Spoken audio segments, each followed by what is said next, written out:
생각의 거리, 인문학 15번째 이야기입니다. 오늘의 주제는 습관, 제2의 천성입니다. 습관은 행동을 결정을 합니다.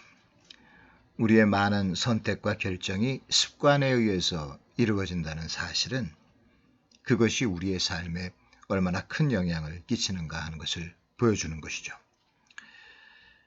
19세기 미국의 신학자 트리온 에드워즈는 습관을 가리켜서 처음에는 약한 거미줄 같지만 그대로 두면 우리를 꼼짝 못하게 묶는 쇠사슬이 된다고 말을 합니다. 그래서 습관은 제2의 천성이 되는 것이죠. 의학에서는 수명이나 질병이 유전자에 의해서 결정이 된다고 말을 합니다. 그래서 가족 중에 누가 어떤 병에 걸렸는가 하는 그 가족의 병력이라는 것이 중요하죠. 그런데 연구에 따르면 이 생활 습관이라는 것이 유전자의 구조에 변형을 일으킬 수 있다고 해요. 어려서 한국과 미국에 각각 입양이 된 그 일란성 쌍둥이의 경우에요. 쌍둥이니까 그 유전적인 유사성이 굉장히 클 거 아니겠어요? 그럼에도 불구하고 그 살아온 환경 탓으로 두 사람이 걸렸던 질병, 그 병의 일치율이 크게 다른 것으로 밝혀지기도 했습니다. 후천적인 생활 습관을 통해서 이 유전자의 발현 양상이 달라지고 이 수명과 또 질병의 형태도 달라질 수 있다는 얘기죠. 체질은 부모로부터 물려받은 것이지만 후천적인 습관에 의해서 체질도 바뀔 수가 있는 것이에요. MIT 대학의 앤 그레이빌 교수 그리고 다트머스 대학의 카일 스미스 교수, 이 두 교수는 미국의 과학 주간지인 Scientific American에 기고한 논문에서 우리 이 뇌에는 습관 회로가 있어서 어떤 행동이 반복되다 이 회로에 걸려들면 그게 습관이 된다고 주장을 합니다. 오래된 습관일수록 이 회로에 더 확고하게 자리 잡고 있어서 벗어나기가 어렵고요. 결심이나 충격을 통해서 일시 습관을 끊었다 하더라도 계기만 있으면 슬며시 원래의 습관으로 돌아간다는 겁니다. 결국 습관도 뇌의 작용을 통한 일종의 학습인 것이죠. 따라서 일단 습관이 되면 그것은 우리의 행동 패턴으로 자리 잡게 되는 겁니다. 16세기 영국의 철학자 프란시스 베이컨, 이 프란시스 베이컨은 습관과 행동의 관계를 이렇게 말합니다. 우리는 자연의 법칙에 따라 생각하고 규칙에 따라 말하며 습관에 따라 행동한다. 자연의 법칙에 따라 생각하고 규칙에 따라 말하고 습관에 따라서 행동한다. 그래서 감정도 습관이 됩니다. 늘 외로운 것에 익숙해 있던 그런 사람은 남과 함께 있는 것이 어색하고 불편합니다. 무슨 일에든 부정적인 생각을 하는 사람은 좋은 일에도 불안감을 느끼죠. 좋지 않은 결과를 생각하는 그 습관 때문에 그렇습니다. 우리의 뇌는요, 새로운 것보다는 익숙한 것을 더 선호한다고 그래요. 유쾌한 감정을 택하기보다는 괴롭고 슬픈 감정이라도 일단 이 습관의 회로 속에 있는 그런 익숙한 감정을 선택하는 거죠. 그래서 긍정적인 것, 또 즐겁고 유쾌한 것, 그리고 선하고 올바른 것을 우리 습관의 회로 속에 떠올 수 있도록 해야 하는 것입니다. 인간은 반복적인 훈련의 과정을 통해서 삶에 필요한 여러 가지 습관을 학습합니다. 소위 습관을 통한 교육인 것이죠. 어떤 습관을 몸에 지니고 있느냐 하는 것은 이 삶의 질을 결정합니다.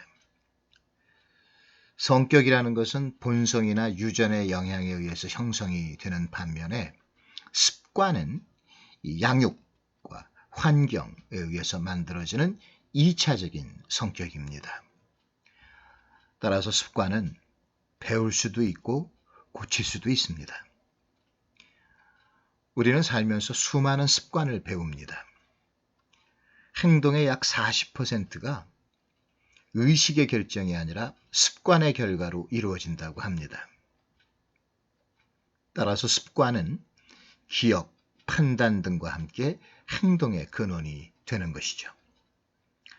근대 심리학의 창시자로 알려진 미국의 심리학자 윌리엄 제임스는 우리 삶이 일정한 형태를 띠는 한 우리 삶은 습관 덩어리일 뿐이다. 그렇게 말을 합니다.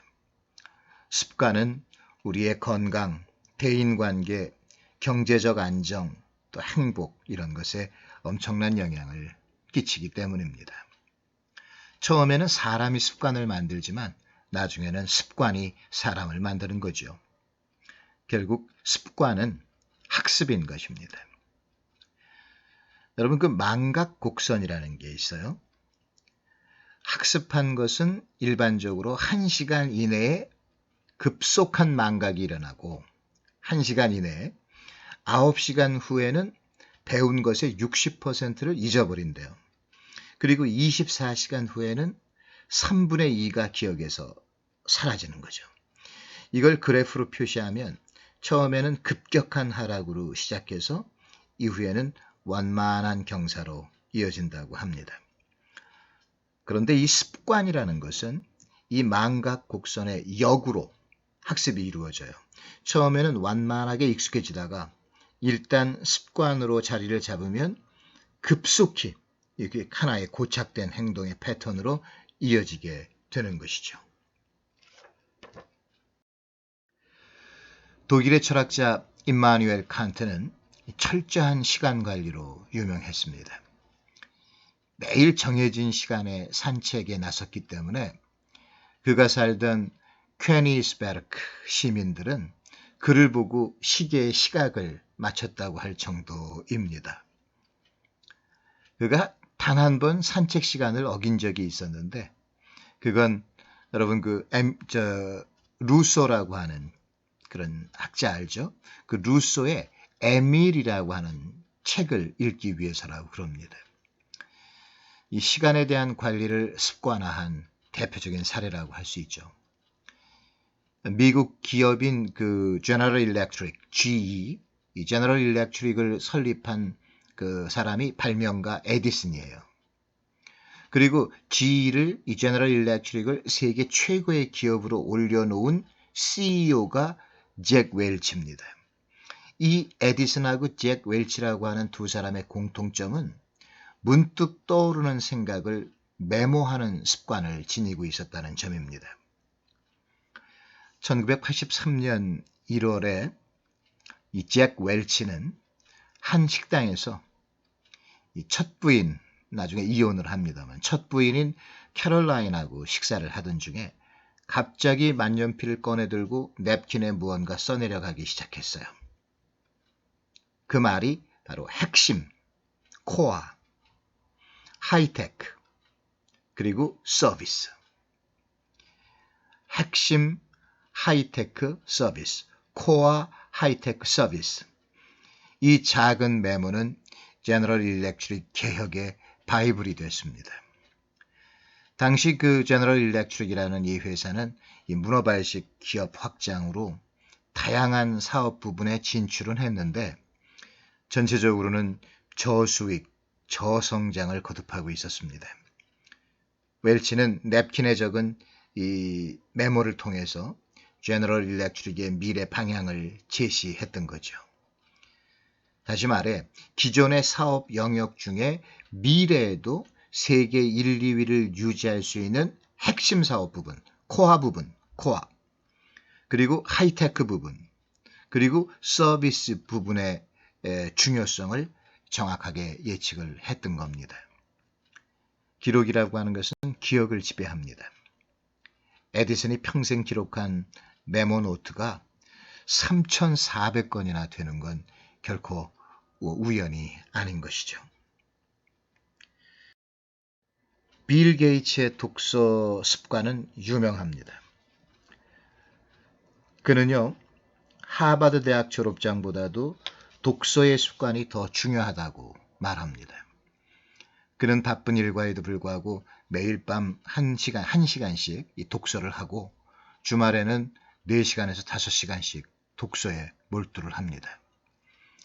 젊은 시절의 빌 게이츠는 또한 대단히 예의 바른 사람이었어요.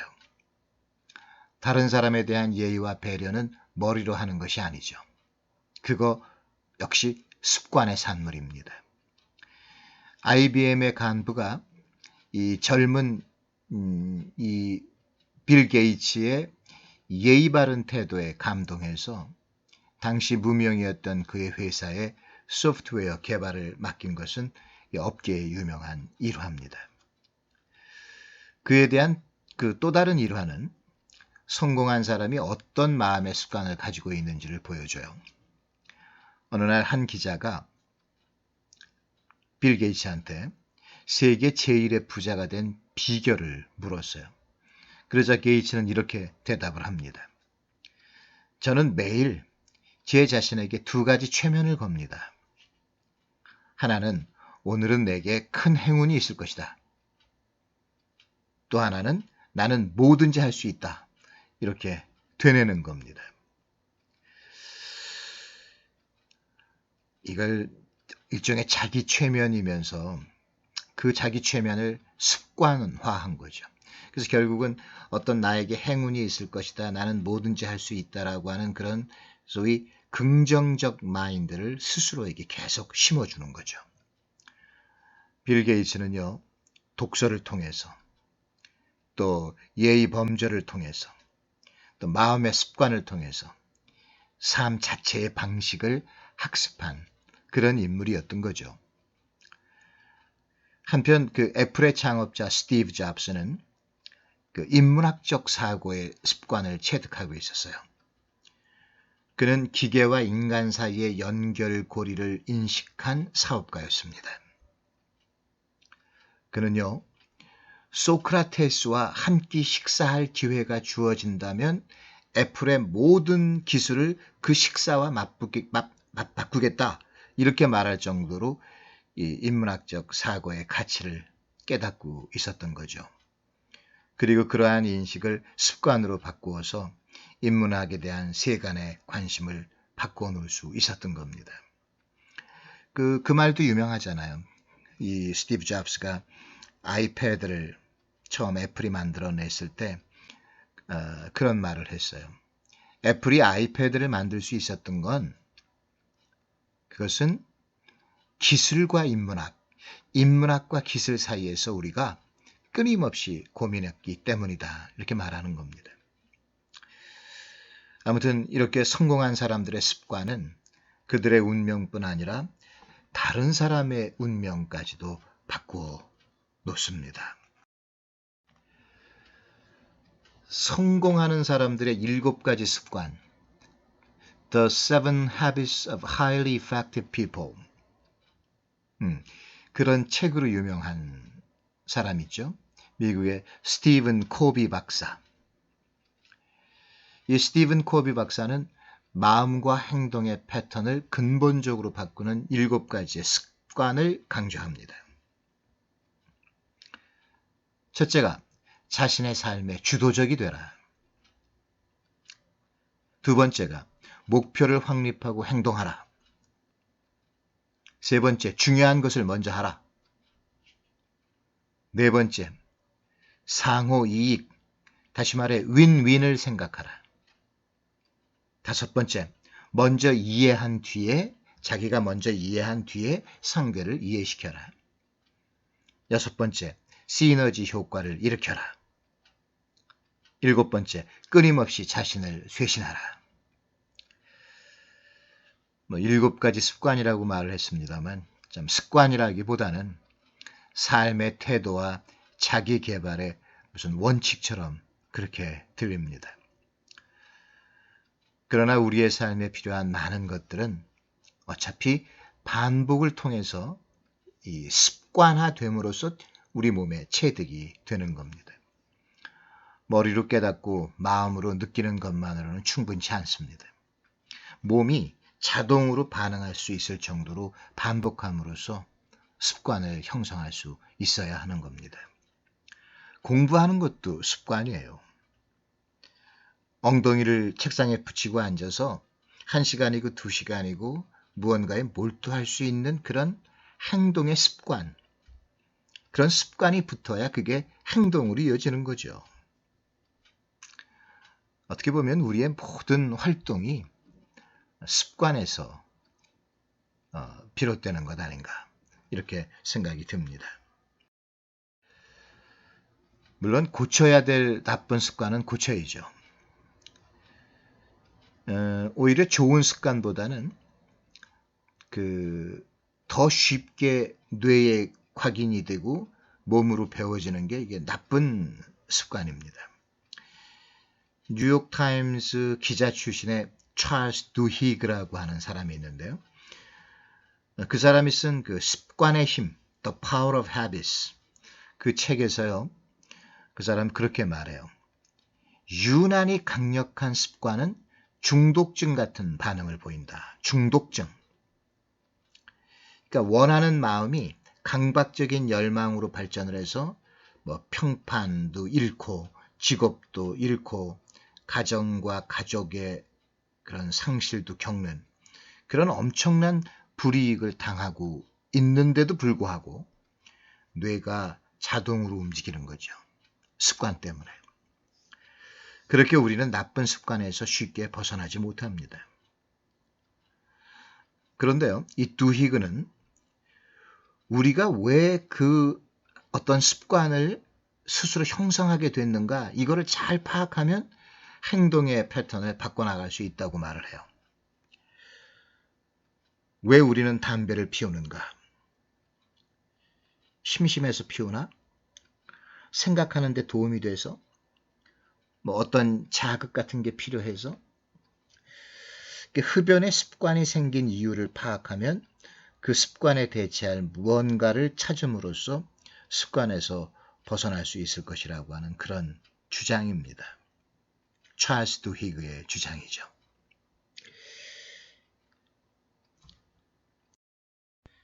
영국 최초의 여성 총리였던 마거렛 대처. 그 마거렛 대처의 일대기를 그린 영화가 The Iron Lady, 철의 여인이라는 제목의 영화였습니다. 그 영화 속에서요, 대처의 아버지가 어린 대처에게 이렇게 얘기를 해줍니다. 생각을 조심해.